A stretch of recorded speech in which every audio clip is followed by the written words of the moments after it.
Yeah, and reading stories about people that are honest and transparent about what they've gone through. I mean, that's a good way to get some perspective on what you're going through. So if you're listening and you're just like you feel alone and like you're never going to make it out on the other side, like find some people that are doing what you've done and read their stories and dig into that and stop scrolling on social media because that's not going to help you. Um, the other thing that is really important to talk about here when you're building something that lasts, something for the long game, you have to think about systems over speed Hmm. because people think like I'm just going to move quick and then they don't have the systems in place and that's when everything crumbles. And then you got to go back and you got to start over. So it slows you down, Yep.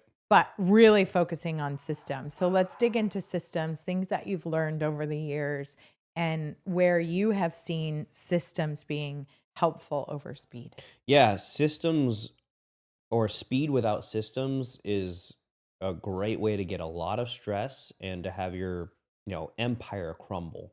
And we were, Brent and I were lucky enough to be able to, I would say we were lucky enough to be able to fail at selling our business, which allowed us to go back and I wouldn't say fail. We would have successfully sold if we just said yes to the offers that we were given. We were given multiple offers, but I consider it a failure because we didn't sell, at least the first round sale. But we were lucky enough to go through that because we paid the dumb tax of realizing how the systems, the processes were not there, the speed was there. And so what that allowed us to do was really get deep into where the company was and the systems that were in place and redo all of it and rebuild all of it. And we talk about the Chicago fire, about how the city was burned down, and the city officials are like, well, we're either going to move the city or we're going to bulldoze what's left over and just build starting new with much higher end materials and quality built to last. And that's where the first skyscraper came from. It's the same with Genesis. Okay. We made this mistake of speed, and we made this mistake of no systems. And well, not no systems, but not every system was at least accounted for or thought out to a degree that we could test it. And again, not being perfect, fix it. So let's go back to that. Let's eliminate all the headache and the stress from people we don't actually need and people in relationships that aren't serving us. Let's keep the people on board that are really going to run at this together and be together in this. Let's make sure we're focusing on redoing the systems. Let's make sure we focus on getting the people in place that can help us grow and redo the systems. And when you slow down long enough to document things, delegate things, design the structure, you're going to gain sustainable velocity. And when you have a massive business like we do, or not massive, I say if you have a big business, multi 8-figure business like we do, turning it is going to be tough. I mean, it is like moving the Titanic, and it is slow and it is clunky and there's a lot of money being spent to essentially fix it and improve the systems and processes. But I could already see like the systems are building on each other. They're getting better and better.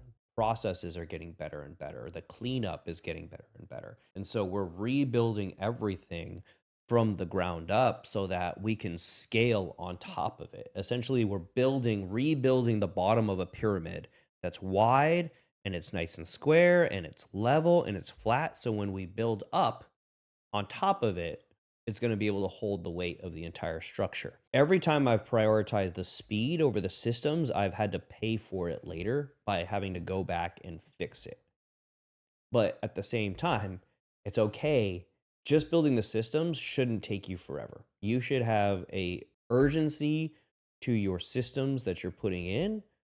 So it is a balance of breakneck speed where you are breaking things too fast and you can't keep up versus a speed that's just like, I'm going to do two things today. And those are the things I'm going to do. And tomorrow's a new day. I'll get to do the next two things tomorrow. It doesn't work like that.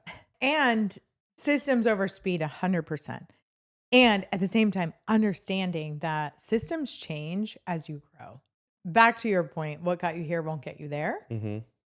As you scale your business, the systems that you had in place that got you to one level are not likely going to be the exact same systems that take you to the next level.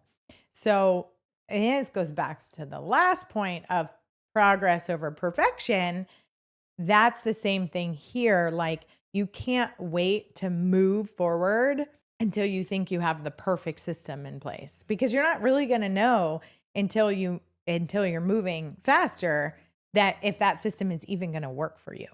I think about that with our shipping and receiving, and it's like I have a system for 30 retail locations now as far as our fulfillment goes, but is that going to work at 60? Is that going to work at 100? Like, Mhm. I don't really know, but we'll figure it out and I'll adjust as we go and we'll see what happens, Yeah. right? So Mhm. there's a system, but it's like we're going to see how far that particular system takes us before we have to make an adjustment and can go to the next level. So, recognizing that systems do change over time too. Right. Got to start with something. Don't just wing it, but don't wait for perfection. Goes back to the last point. Um, what do you think about people that think like slowing down? They label that as like losing momentum, or they're gonna lose momentum if they slow down long enough to actually think strategically about something.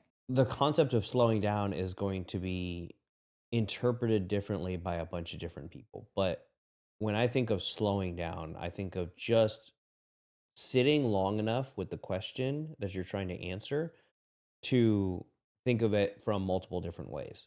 And that could be done within a day, literally. It could be done within a week. Slowing down doesn't mean that you have to slow down for a year and see how things are going to progress.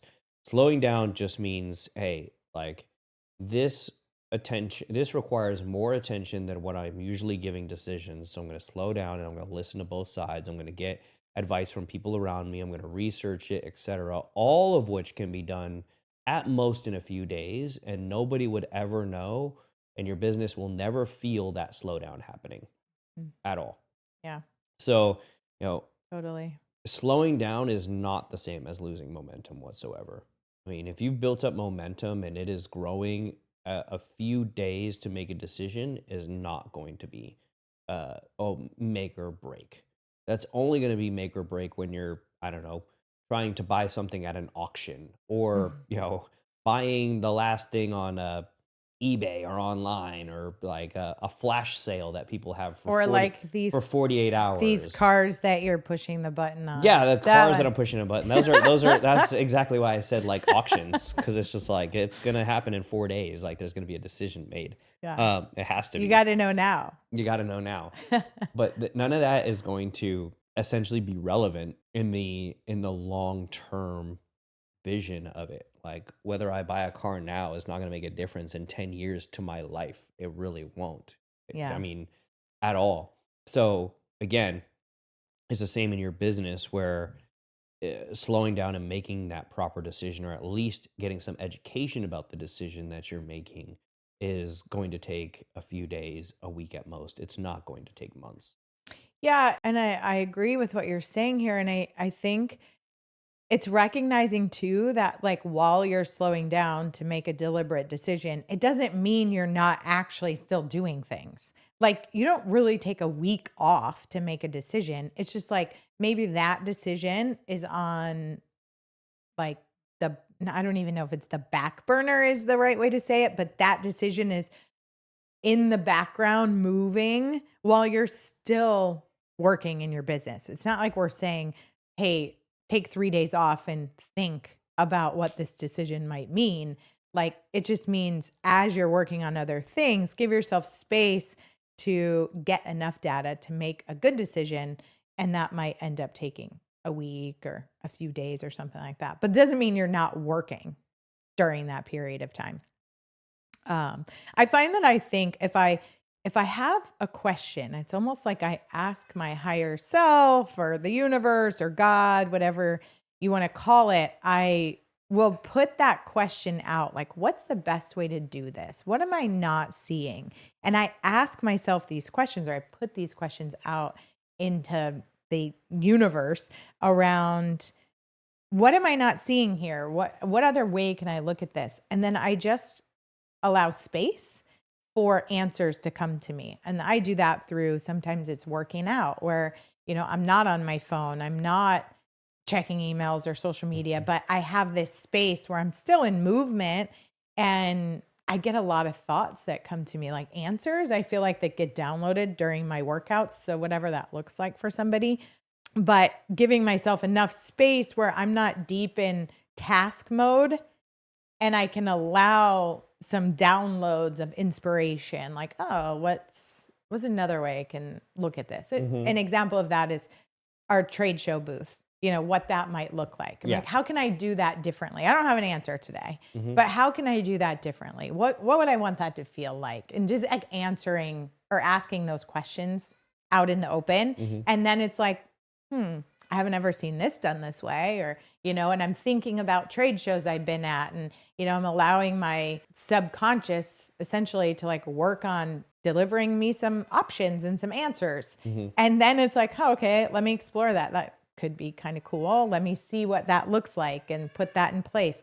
So, it might be a couple weeks before we decide on what the trade show booth is going to look like. But Right. it's like giving yourself enough space to just have those intuitive moments too. Yeah, you need time to work on your business, not in your business, and you have to think about things from a third person point of view, which isn't always the easiest when you're in it every single day. Being somebody who's built multiple businesses and you've experienced a lot of success, you've experienced innovation and all the things that we're talking about here. And we're talking about the long game, playing the long game, building long term. You have four beautiful kids, Mhm. a fantastic wife, and you're thinking about what happens with them and the next generation, and who you can be for them too. Mhm. How do you balance that with immediate results that you want now because you want to provide this life for them, Mhm. and also recognizing that some things may take you longer than what you expect? Like, you have a goal, billion dollar business. How do you balance that with like the immediate, what you can provide for your family today, and what you're working for long term? That balance is extremely hard, and it really isn't a balance. Like, my kids are young enough to not remember anything right now. They're all under 5 years old. Long term memories start to develop in 4.5, 5 years, 5.5 years. So I'm working as hard as I possibly can right now. So when they start to remember that dad is not around, like they see that dad's around.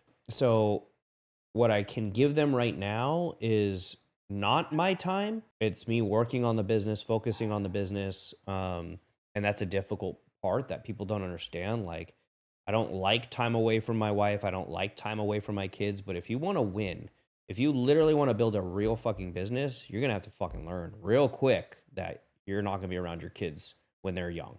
And the only person that's going to remember is fucking you, because they're not going to remember at all. Like, my dad, I talked with Brent about this a couple days ago, and my dad was gone in. He was stationed in Greenland for like 2.5, I think, years, 2.5, Mm. 2.5 years, maybe 3 years when I was a kid, and I lived with my grandparents with my mom, and I don't remember a single like bit of it. Nothing at all. I do not remember the fact that he was gone. I do not remember my mom being a single mom at that point, obviously.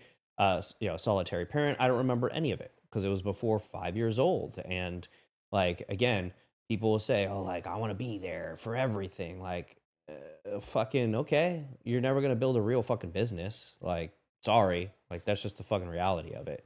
So, I tell people, look, if you really want to build a business, there isn't going to be a balance. I mean, Tim Grover, who was and is the trainer for, or was the trainer for Michael Jordan, was the trainer for Kobe Bryant, was the trainer for all these high level athletes, and he still is for multiple high level athletes.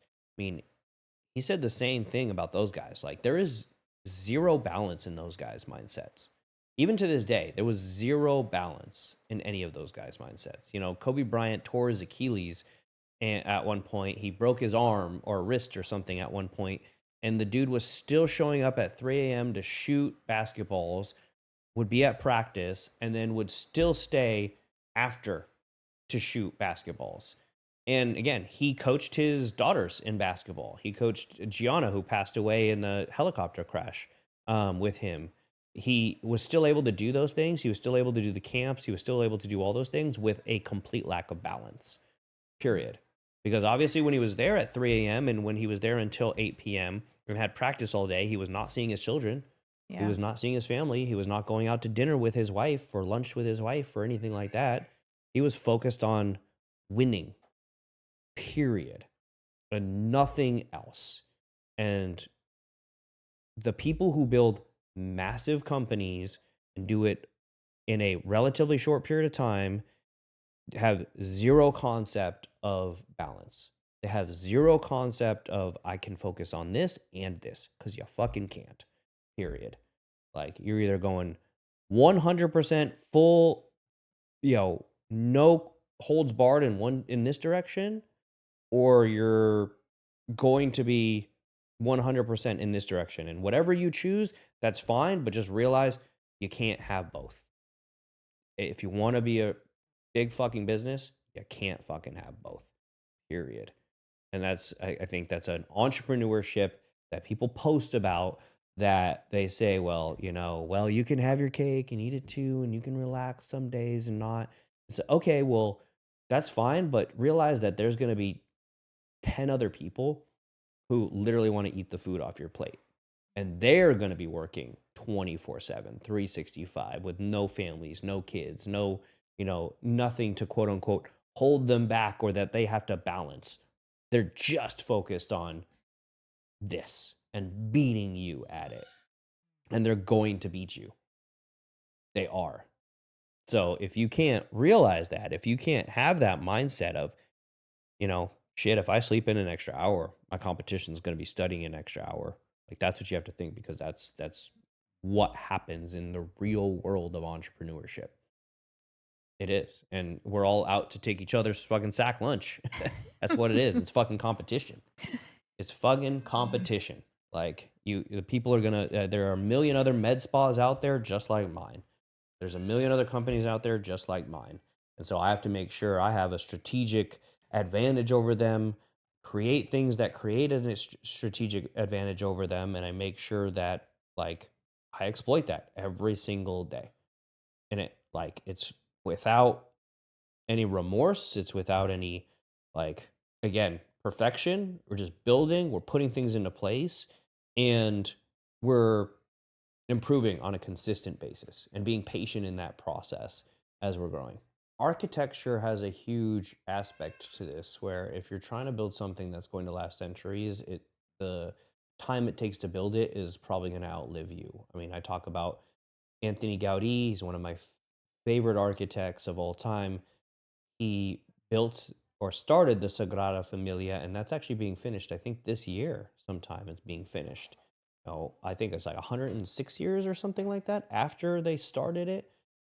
And again, he understood that the building was never going to be finished during his lifetime, but he was creating something that was generational. He was creating something that was meaningful.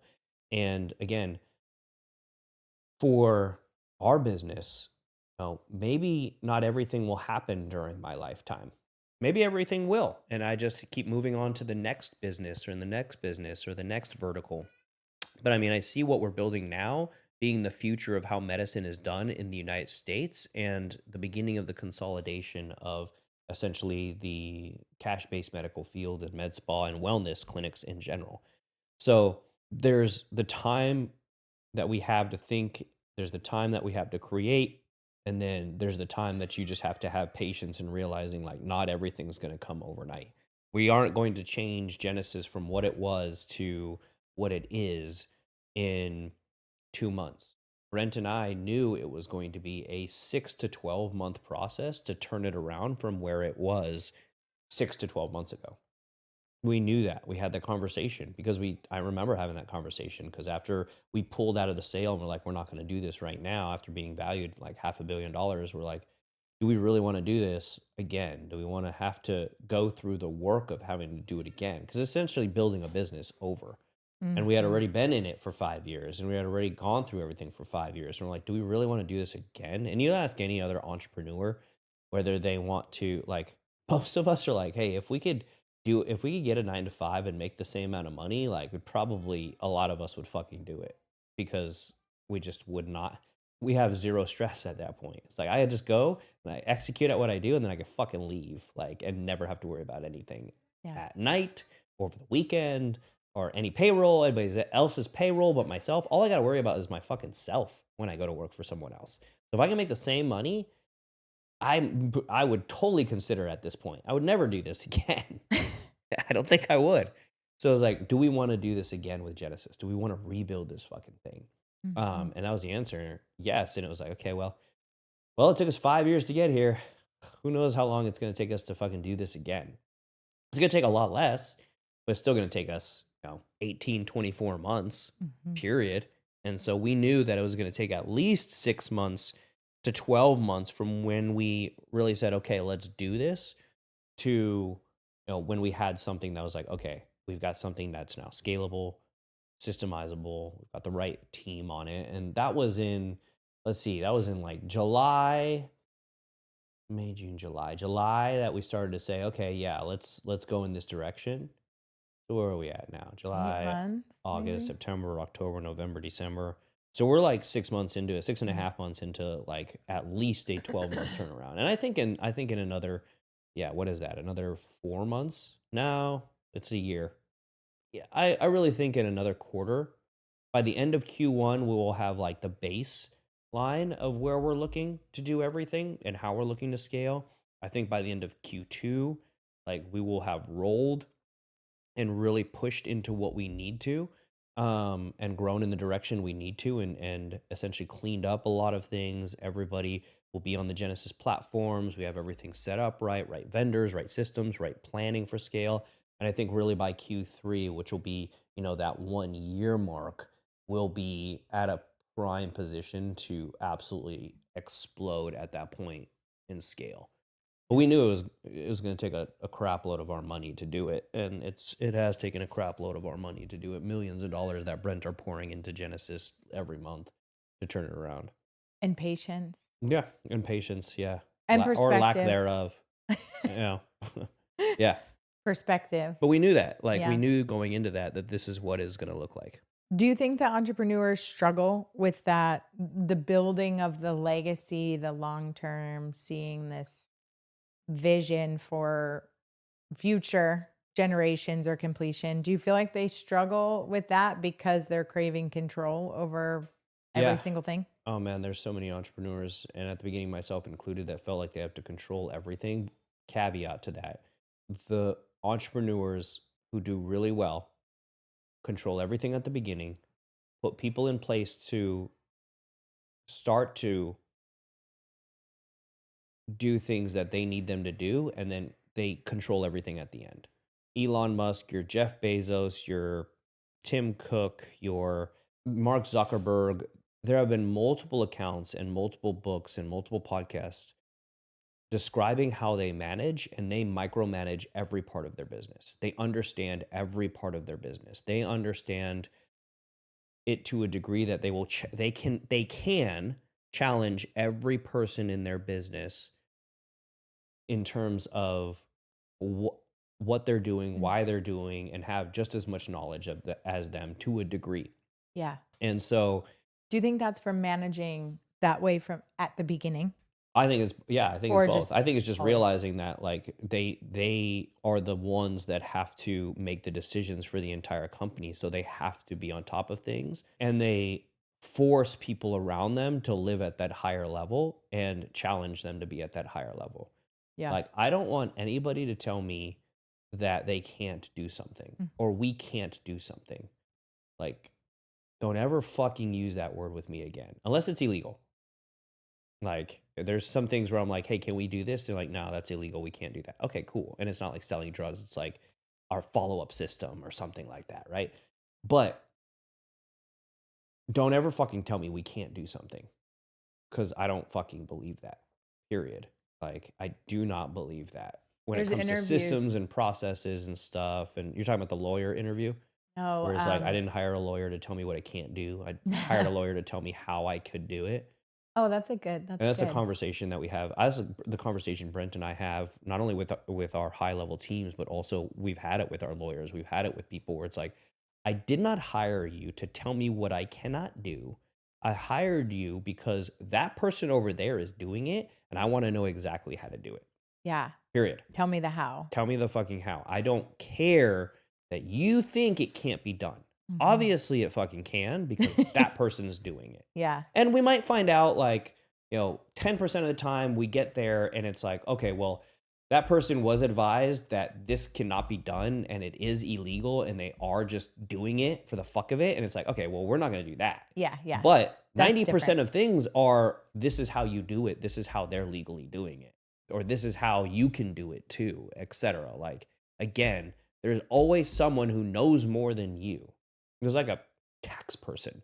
My first tax person was like, okay, write off your mileage. I remember in when I first started working for the California Department of Corrections, CDCR, like I was writing off mileage because I drove an hour and a half to work and an hour and a half back every single day. So for taxes, I could write off mileage, and like work on the car, and then you make more money and you find the person who teaches you how to do the Augusta rule and use your house as a conference center, rent out part of your house as a conference center. So we do that. And, then you have the guy who's like, well, you could buy real estate and do, 27-year cost segregation study on real estate and, protect money that way. And then you have the guy who can teach you how to do certain tax deductible charities and things like that. So, and then you have the guy who teaches you how to buy a private plane as a tax deduction. Like there's levels to the game, and every single level requires a different person because the different person, different tax guy knows a different level of skill, has a different level of skill, has the different connections at that level to get you to the people that you need to do things 100% legally and compliantly and trust this and set up this, that, and this business in Delaware and this business in Wyoming and et cetera and all this stuff. But again, it's a leveling up every single step of the way. And I don't even know what the fucking question was at this point. But Well, we were going down the path of don't tell us that we can't do something. yeah, that's what it is. That's what It's we were like going down the path. there's it's just there are ways to always solve the problem. Yeah. You just got to find the person who can help you solve that problem at that level. Yeah, I mean that's the whole old adage, thinking outside the box. It's like just because you haven't found a way yet doesn't mean it cannot be done, because like to your point, people are doing it. Matthew McConaughey has an interview out where he was talking about his dad would never let him say he couldn't figure something out. Yeah. Like, I can't get this. I don't know how. He was not, like, he would get in legit trouble. Like, was not allowed to say that. What he had to say was, I haven't figured it out yet. I haven't found a solution yet. It's like, you can't say, I don't know how to do that. You have to say, I haven't found the solution yet, because Yep. there's always a way to do what you want to do. Yeah, I love that. I love that interview where he says like, "Are you sure?" He said, he would say, "Can't," Oh, or "Are you can't. sure you're just not having some trouble with it?" I think that's what he Mhm. says in part of the interview, and Yeah. that's great. That's absolutely great. And it's the same. Again, I told my CFO the other day who we're moving our systems over to a company called Paychecks, and he was like, "Oh, well, they can't do it by this time." And I'm like, "Don't give me that fucking answer, because I've been in this long enough and I know vendor language long enough that they can fucking do it. All you got to do is ask and tell them like, if you don't do it, I don't give a fuck. I'll go somewhere else because Yeah. the person across the street who has a higher level of customer service who can deliver what I need for my company and my people will do it. So let's figure it out." 2 hours later, good news, they can do it. Yeah, I fucking thought so. Period. I Yeah. mean, if you're paying at this point, if you're paying vendors tens of thousands, if not hundreds of thousands of dollars, they can do shit for you. Period. And you can utilize that. Yeah. Period. Like people can do shit. Like don't take no for an answer in a lot of situations. How do you personally stay grounded when you're playing the long game and it feels really chaotic. Try really hard not to walk into traffic. And that's pretty much the only thing I do and focus on.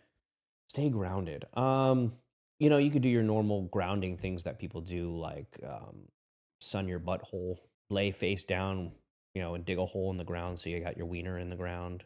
You're just making love to earth. Uh, you know, put socks on your hands and rub them really fast together so you feel the electricity, and then walk outside so you feel the vibration in the ground, like all sorts of shit that you do. Um, Maybe some stones, like some quartz stones in your butt. Those help. Center yourself. Yeah, I'm coming up with random shit because there literally is nothing that's gonna feel grounded. You're gonna feel all fucked up all the time. Congratulations, you're an entrepreneur. Oh. Personally, stay grounded. Look, you gotta realize that whatever you're doing, when you're trying to create something extremely successful, when you're trying to grow a business, it's going to be stressful nearly all the time. And the way to reduce stress and anxiety about things is to act upon it, is to create action towards that. Like they say the best way to eat an elephant is one bite at a time, right? Well, it's the fucking only way to eat an elephant. How else are you going to eat an elephant, right? Yeah. The only way to eat an elephant is one bite at a time. The only way to eat anything is one fucking bite at a time.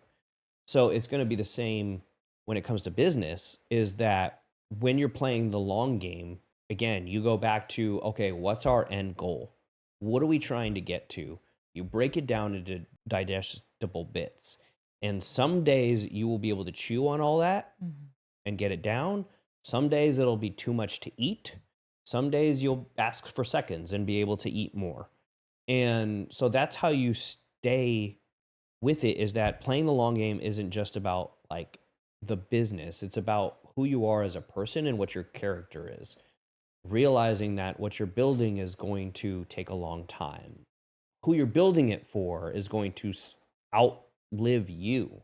And you cannot sustain being beat down over and over and over and have success externally without internally being okay, calm with yourself, knowing that you're going to be okay through these processes. And again, the internal is built from external. It's built from you winning every day. It's built from the external validation of you being successful. I think people that say, "Well, don't tie your success or your self worth to something external," I think that's fucking bullshit. You 100% should tie your validation and your worth to something external. Mm. Like if you're building something great, if you're externally helping people, if you're externally improving the world around you, then yeah, you should be happy. You should improve yourself. You should be mentally okay with that. If you're not contributing to society and you're complaining every day, whining about your job, you should feel shitty about yourself because it's your fault. Literally, it's nobody else's fault. Nobody else is living your life but you. Period. So, like, you have all the power in the world to change your situation. You have all the power in the world to help build your character up, etc.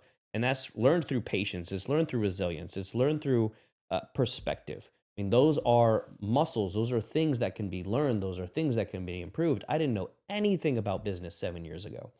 Nothing about running a business. Nothing about reading a P&L. Nothing about hiring staff. Nothing about the benefit, giving benefits to staff. Nothing about bonuses. Nothing about services that you can provide. Nothing about machinery. Nothing about importing FDA products. Nothing about producing skincare products. Nothing about manufacturing. I knew none of that. None of that about business. And you build it up over time like a muscle. You have to focus on that. And that's, again, part of internal and external validation. Yeah, and I think the 2 are really they go hand in hand. They're really aligned because when people feel, like, internally fulfilled, validated because they're contributing in some form or fashion, however that looks for them, then naturally there is a bit more resilience because whether you do or don't get external validation, you feel fulfilled Like you're happy with how you're showing up. Of course, like getting external validation feels good, but the weight of that changes when you truly get your validation from knowing you're living your core values, showing up your best and helping people in some way, that what you're delivering to this planet is helping move the planet forward, and it's, changing people's lives to some degree. I think Yeah. when you have that, it's like the external validation's nice, but it doesn't hold the same weight. Yeah. If you don't have the internal, then you're constantly looking Hmm. for something outside of you to make you feel better, which is gonna fall flat as soon as that's over and you're waiting for the next person or the Exactly. next thing to give you some sort of external rah rah rah, Yep. and it's like that may never come. Yep. So you Absolutely. you have to feel good about who you are as a person. And then the external is like just a little cherry on top. Yeah. 100%. Yep. Yeah. And it's interesting. I talk about this with skin longevity. I've been training all of our new retail locations on stature and Hmm. what makes it different, and skin longevity versus anti-aging and how we've done it different. And it's very much like this. I tell them, like, if we could all go to the gym, most of these people I'm talking to are women. If we could all go to the gym one day and have great butts, we would Hmm. do it. Yeah. But it's just not how it works. Yeah. You'd make a bazillion dollars, as Yeah. that gym or trainer or machine or whatever. Yeah. You have to train it. It's a muscle. You have to work on it daily, just like the long game, and having the patience and having the resilience. It's a daily practice, Hmm. and working at building that muscle over time. It just takes experience. Hmm. Like we talked about at the beginning, things take time. Exactly. And so building that is definitely going to take time. You know, if you want to win fast, you're going to end up burning yourself out. Not only it's not just going to be you, but you're going to burn your business out. You're going to Mm. do illegal things. You're going to there's just going to be less and less opportunity later on if you're trying to win at all costs. I don't want to say win at all costs because I want to win at all costs. Win at all costs that do not break your core values, essentially. Like if you want to build something that lasts, you have to slow down to a degree. Again, momentum is still insanely fast, but slowing down on some of your decisions, attach a tad bit longer, learning from your mistakes and focusing on how are we going to look in 12 months? How are we going to look in 5 years? And how are we going to look in 10 years? And Yeah. that's the goal with Genesis. We're building the pyramid. Once Q2 hits, we're going to start accepting, new companies to join Genesis again, and we're going to do it very slow, methodically. We, had 50 companies join Genesis in a 3-month period, and it was a nightmare. We should have not done that. It was crazy. So we're going to have one company at a time. We're going to vet them really well, and we're going to do one company per quarter. That's it. That's our speed. Great. That's our plan, doing that starting Q2. And we already have the partners set up for Q2 ready to go. So, like, if you have a medical clinic and you're interested in joining Genesis at some point, we'd love to have you. We could have that conversation of what that looks like. But that's how you guys win. Slow, steady, realizing that what you're building is going to take, you know, sometimes decades, but you got really good partners, it's going to take a whole heck of a lot less than that. I love that perspective. We live in a world that's obsessed with fast, quick, everything right now. And it doesn't work like that. It takes time, takes teamwork, takes faith, innovation, like we talked about. And it's a process. Exactly. We'll see you guys next week.